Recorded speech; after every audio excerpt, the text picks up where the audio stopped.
Bismillahirrahmanirrahim. Assalamualaikum warahmatullahi wabarakatuh. Berita Al-Hijrah 17 Februari bersama saya Al-Muhsin Muhammad Noor dan jurubahasa isyarat Azlina Muhammad Isam. Tajuk utama malam ini. Lelaki berpaut di belakang lori diburu.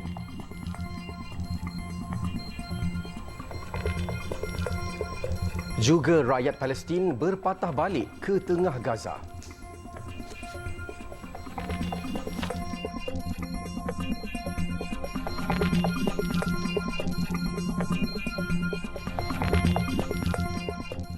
Polis giat mengesan seorang lelaki yang berpaut pada belakang trailer sedang bergerak di atas lebuh raya seperti yang tular di Facebook. Ketua Polis Daerah Kulai, Superintendent Tan Seng Lee, berkata pihaknya menyedari insiden itu pada 12 tengah hari semalam dan siasatan mendapati kejadian itu berlaku di kilometer 35 lebuh raya link kedua menghala ke Senai kira-kira jam 10 pagi Khamis lepas.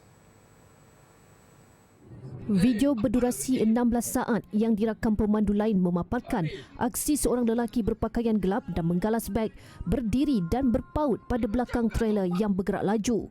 Tambah Superintendent Tan Seng Lee, kejadian dipercayai berlaku ketika lori terbabit dalam perjalanan dari Kangkar Pulai menghala ke kawasan perindustrian Senai. Pemandu berumur 36 tahun tersebut mendakwa hanya menyedari perkara itu setelah rakannya menghantar video viral berkenaan. Bagaimanapun, pemandu tersebut telah hadir ke bahagian siasatan dan penguatkuasaan trafik IPD Kulai untuk siasatan lanjut. Kes disiasat mengikut Seksyen 47-1 Akta Pengangkutan Jalan 1987 dan Seksyen 336 Kanun Keseksaan. Kerajaan belum membuat ketetapan untuk mewujudkan satu grade beras putih sahaja di negara ini yang dikenali sebagai beras putih Malaysia Madani.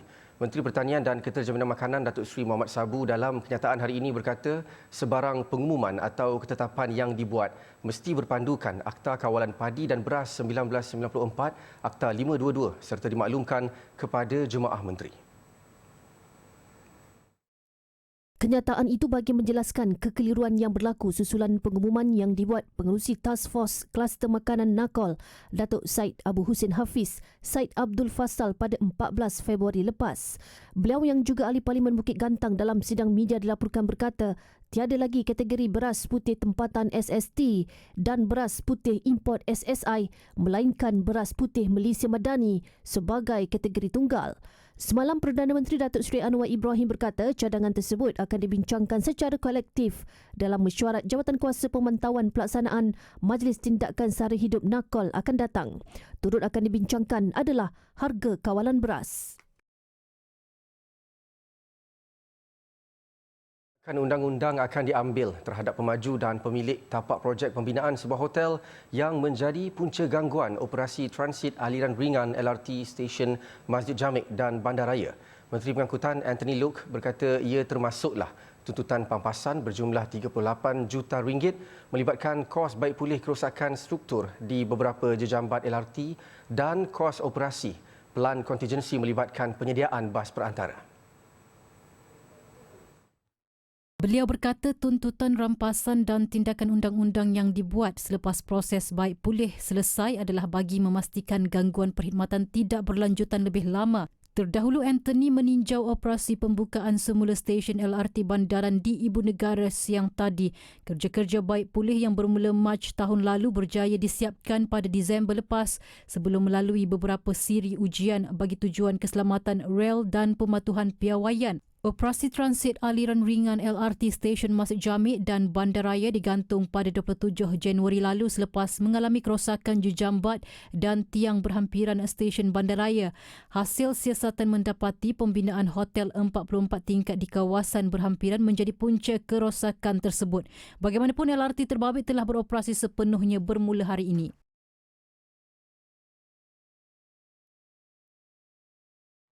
Satu lagi peringkat mahkamah perlu diwujudkan selepas Mahkamah Rayuan bagi memberi hak dan keadilan kepada individu yang memfailkan kes di Mahkamah Tinggi.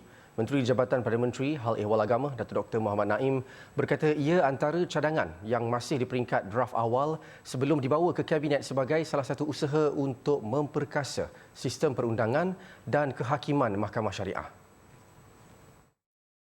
Kita nak wujudkan nak wujudkan satu lagi level selepas daripada mahkamah rayuan supaya mereka-mereka yang memfailkan kes di mahkamah tinggi mendapat hak keadilan yang sama dalam konteks rayuan. Kalau kita tengok mereka yang failkan kes di mahkamah rendah, dia ada 2 kali hak rayuan daripada mahkamah rendah ke mahkamah tinggi ke mahkamah rayuan. Tapi mereka yang memulakan kes di mahkamah tinggi yang lebih berat, tuntutan dia lebih banyak, tetapi mereka ni ada sekali saja hak rayuan. Sementara itu, Datuk Dr. Muhammad Naim berkata kajian terhadap pindaan undang-undang syariah termasuk rang undang-undang RUU Mahkamah Syariah Bidang Kuasa Jenayah atau RUU 355 sedang dilakukan sebelum dibawa ke Parlimen agar ia bersesuaian dengan keadaan semasa. Rang undang-undang Mahkamah Syariah yang kita akan bawa insya-Allah bersekali dengan RUU 355. Bagaimana kita nak meningkatkan kuasa hukuman yang ada pada mahkamah-mahkamah syariah daripada sekarang iaitu 3 tahun penjara, RM5,000 denda dan 6 kali sebatan kepada meningkatkan daripada sudut hukuman. Beliau berkata demikian selepas merasmikan Forum Pengukuhan Kedudukan Mahkamah Syariah di Malaysia di Putrajaya pagi tadi.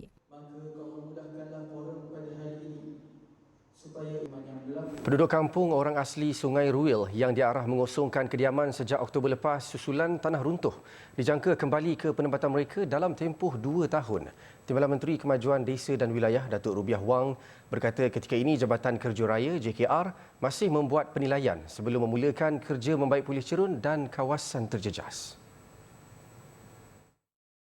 Tambah Datuk Rubiah, penilaian pergerakan tanah dijalankan JKR bukan sahaja di lokasi kejadian tetapi termasuk kawasan berhampiran seperti tangki air besar. Bagaimanapun setakat ini tiada pergerakan tanah di kawasan berkenaan dan kerja membaik pulih dijangka melibatkan kos sebanyak RM3.8 juta. Ketika ini, kesemua 89 penduduk daripada 17 keluarga ditempatkan di Kuartus Tenaga Nasional Berhad TNB dengan kos sewa dibiayai oleh Jabatan Kemajuan Orang Asli JAKWA sementara mereka pulang semula ke kediaman asal. Terdahulu, Datuk Rubiah menghadiri program ramah mesra bersama penduduk terjejas di Cameron Highlands. Datuk Rubiah turut menyaksikan penyerahan dokumen perjanjian antara JKR dan JAKWA bagi penyerahan projek kerja-kerja penambahbaikan dan pembaikan sistem bekalan air Kampung Sungai Ruil yang dimulakan pada Ogos 2022 menelan kos RM2.4 juta di bawah peruntukan JAKWA.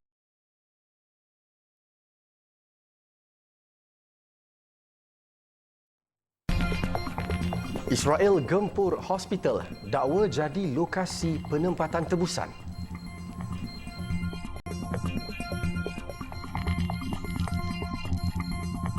Alhamdulillah bertemu lagi. Pegawai Kemanusiaan Pertubuhan Bangsa-Bangsa Bersatu memaklumkan bahawa penduduk Palestin di Rafah keluar dari wilayah itu menuju ke Deir Balah ketika serangan udara Israel masih mengganas. Bandar Rafah kini berdepan krisis kemanusiaan yang teruk di mana kawasan yang padat dengan penduduk Gaza itu mengalami kekurangan bekalan makanan. Pergerakan mereka ke Deir al-Balah yang terletak sejauh 16 km dari Rafah terpaksa dilakukan rakyat Gaza kerana Israel merancang untuk melancarkan operasi darat di Rafah. Tanpa arah tujuan dan nasihat daripada mana-mana pihak, mereka terus mendirikan kemah di kawasan lapang di Deir al-Balah. Sejak beberapa hari lalu, rakyat Gaza dilihat mengemas kemah dan barang peribadi masing-masing untuk meninggalkan Rafah. Sebelum operasi darat digerakkan pun, sebahagian benda Rafah itu telah musnah sepenuhnya. Penghantaran bantuan juga terhalang oleh penutupan sempadan yang kerap, sekatan import yang berpanjangan serta serangan yang bertubi-tubi tanpa henti. Pegawai AS berkata bahawa polis tidak lagi mengiringi bantuan di Gaza selepas mengesahkan serangan Israel terhadap polis yang mengiringi konvoi bantuan di Rafah.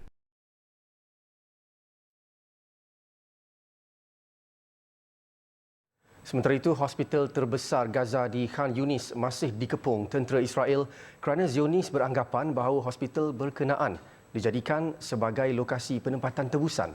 Bagi mencapai misi mereka, Israel bertindak memukul kaki tangan perubatan, malah bantuan perubatan juga disekat. Serangan berterusan di hospital di Khan Yunis itu berikutan dakwaan Zionis bahawa Hamas menjadikan hospital sebagai markas operasi mereka.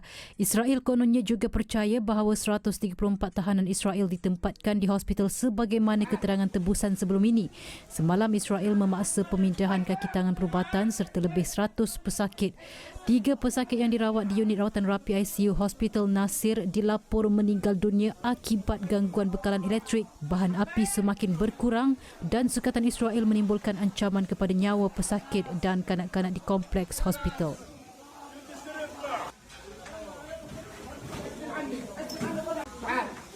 Mesir dilapor membina tembok setinggi 7 meter dan berkeluasan kira-kira 21 kilometer di sempadan Sinai Semenanjung Gaza. Pembinaan itu dikatakan sebahagian daripada pelan kecemasan untuk rakyat Gaza sekiranya rundingan gencatan senjata gagal lagi.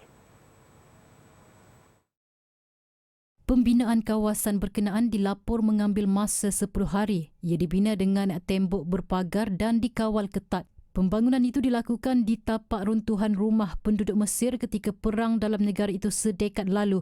Difahamkan kawasan terbabit akan disediakan dengan kemah dan bantuan kemanusiaan akan dihantar. Kawasan itu didakwa boleh menampung lebih 100,000 orang. Sementara itu, Presiden Abdel Fattah al-Sisi berulang kali memberi amaran kepada Israel jika berlaku sebarang pemindahan paksa rakyat Gaza ke Sinai akan menjejaskan perjanjian damai yang ditandatangani Mesir dengan Israel pada 1979.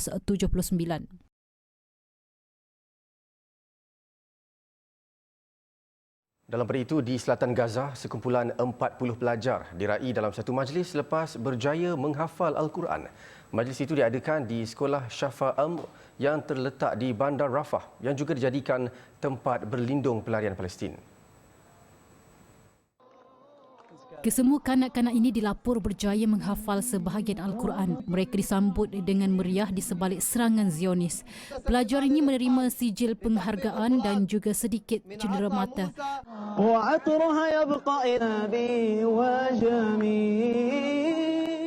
Pelarian Gaza dilihat cuba bertahan dan menjalankan aktiviti seperti biasa walaupun serangan rejim masih berterusan dan menyasarkan orang awam walaupun kerap kali memberi alasan mahu menghapuskan pejuang Hamas.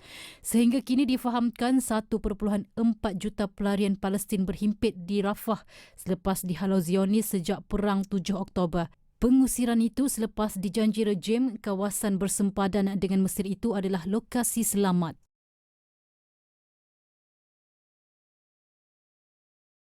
Sementara itu, Hezbollah berikrar akan membalas serangan Israel di selatan negara itu yang membunuh orang awam baru-baru ini.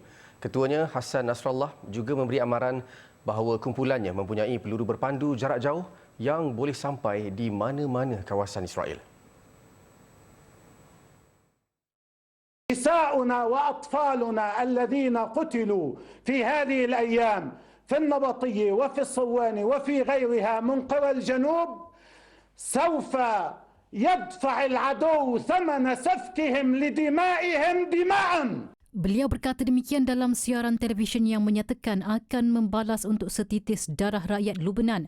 Hezbollah yang disokong Iran mempunyai peluru berpandu berketepatan tinggi dan boleh mencapai sehingga Eilat, iaitu lokasi paling jauh di Israel. Rabu lalu 10 orang terbunuh termasuk komander Hezbollah Ali Al-Debs di Nabatiyah dalam serangan Israel di selatan Lebanon. Zionis jelas Nasrallah sengaja menyasarkan orang awam supaya dapat memberi tekanan kepada pihaknya untuk tidak menyerang Israel, namun jelas beliau pihaknya tidak akan berhenti menentang terutama kedudukan tentera rejim dan lokasi peralatan pengintip.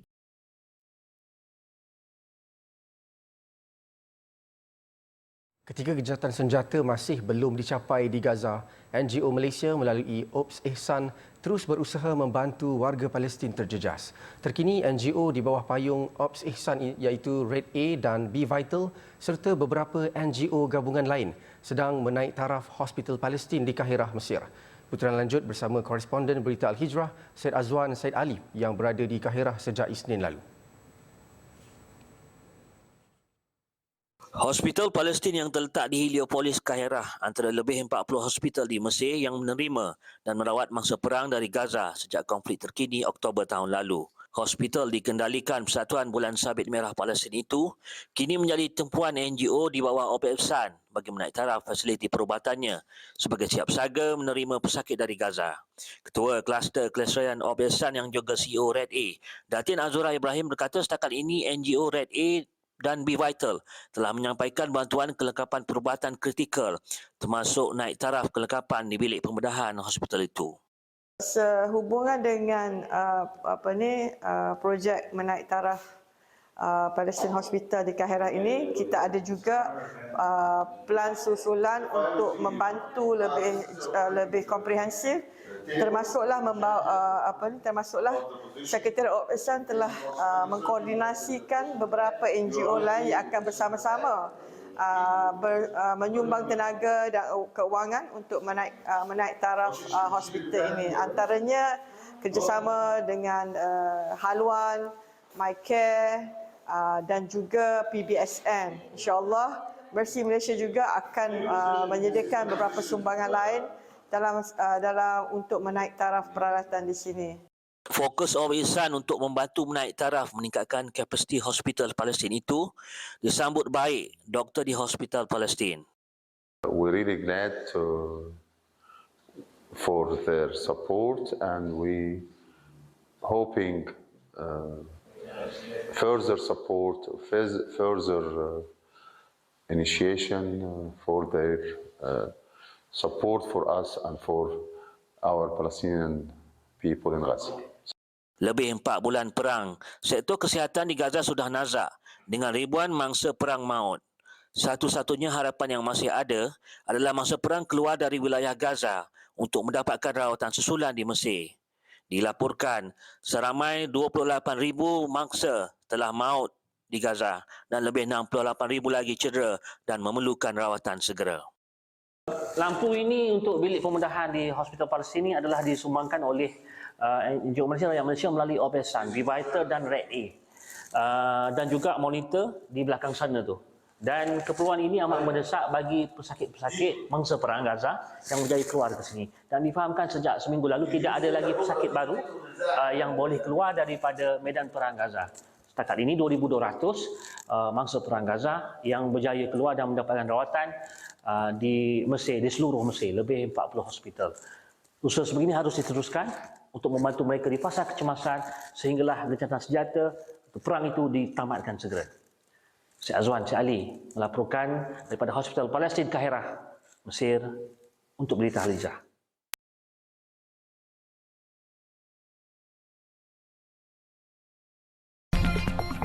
Selepas ini, seleweng diesel pemandu lori nekat pecut kenderaan. Senjata api maut dalam kejadian berbalas tembakan dengan polis di Jalan Bukit Kecik, Napoh, Changlun lewat petang semalam. Terdahulu, suspek yang menaiki kereta Proton Saga diarah berhenti sebelum bertindak melepaskan 2 das tembakan ke arah polis. Polis kemudian membalas 4 das tembakan dan mengenai dada kiri suspek. Kumpulan tersebut agak mencurigai dan kita minta dia menghenti, tetapi dia tidak menghenti dan telah berlaku, dia telah melepaskan tembakan. Jadi tim yang diketuai ini kita telah dapat slowkan dia ataupun kita lead untuk berhentikan dia dan berlaku tembak di sana dan kita telah berjaya menempaskan satu lelaki Cina yang ada di belakang yang apabila kita cek pendukung umur 57 tahun dan apa yang kita immediate ataupun serta-merta kita cek report kita dapati ianya ada 4 rekod yang melibatkan kes dadah, termasuklah satu kes LLPK dan juga ada satu kes jenayah yang melibatkan di bawah harta senjata api juga tapi senjata tiruan. Datuk Fisol berkata pemeriksaan dalam kereta suspek menemukan 2 pucuk pistol dan 240 butir peluru. Beliau berkata pihaknya juga akan menjalankan siasatan lanjut bagi mengetahui sama ada suspek terbabit dengan mana-mana sindiket atau sebaliknya. Kes disiasat mengikut Seksyen 307 Kanun Kesiksaan dan Seksyen 8 Akta Senjata Api 1960 dan banyak suspek dihantar ke Hospital Jitra untuk bedah siasat.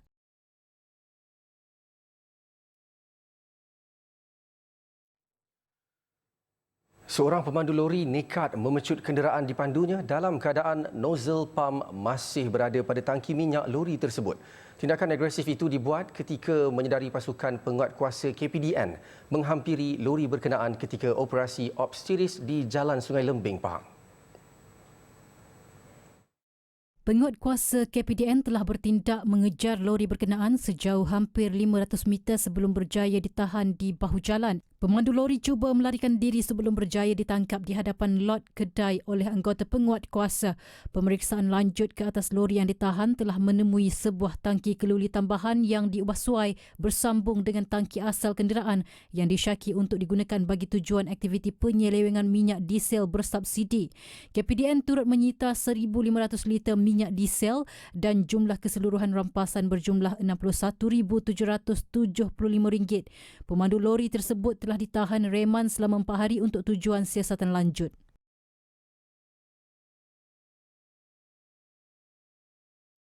Sepasang suami isteri di kampung Jeram Hulu, Tepuh, Kuala Nerus, Terengganu hanya mampu terlantar selepas diuji dengan masalah kesihatan. Mat Ali Saleh, 78 tahun, menghidap penyakit saraf akibat diserang strok sejak 2 tahun lalu, manakala isterinya, Minah Ibrahim, 77, turut menghidap penyakit sama sejak 6 tahun lalu. Keadaan itu menyebabkan pasangan suami isteri warga emas itu terpaksa bergantung hidup kepada anak bongsu mereka, Roshani Mat Ali, 49 tahun, yang dihimpit kemiskinan. Selain menjaga ibu bapanya, Roshani yang juga seorang suri rumah hanya bergantung kepada suaminya, Zuraidi Loh, 47 tahun, yang bekerja sebagai pemandu lori dengan pendapatan sekitar RM800. Keadaan itu menyebabkan Roshani tidak dapat banyak membantu ibu dan ayahnya yang memerlukan kos kira-kira RM1,000 sebulan untuk membeli ubat-ubatan serta lampin pakai buang.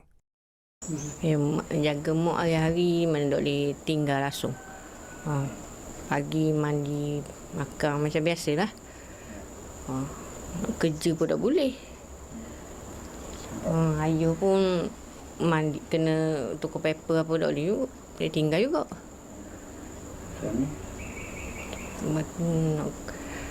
Suami pun macam lepas operate tu, kerja hari ada kerja lah. Hari tak ada. Dapat tang gitu. Hari ada. Meskipun bapanya menerima bantuan JKM RM300 setiap bulan, namun ia tidak dapat menampung keperluan asas dirinya serta ibunya. Roshani berkata kakak dan abangnya juga hidup dalam serba kekurangan kerana masing-masing hanya bekerja biasa dan turut diuji dengan masalah kesihatan. Keperluan tu paper lah. Kira mak ngayur ke 1,000 sebulan. Lepas tu macam ke ubat-ubatan tu, benda-benda lain tu, mana saya pun tak mampu nak belanja tu. Dah saya dok kerja. Tu agak ke adik-beradik pun dok kerja mana gitu. Sumbangan kepada keluarga ini boleh disalurkan ke akaun Mat Ali Saleh seperti tertera atau hubungi Roshani di talian 019 994 0854.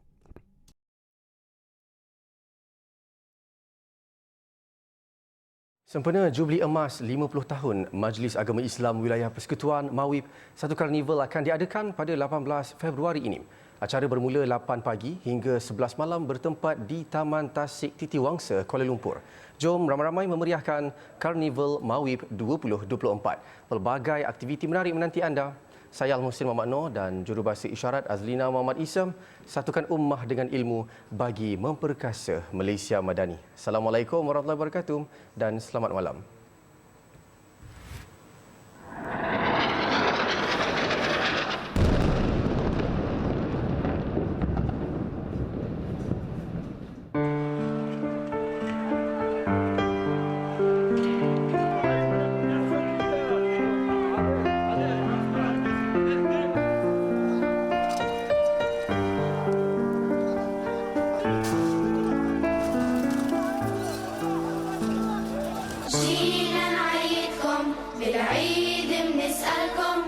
Malaysia.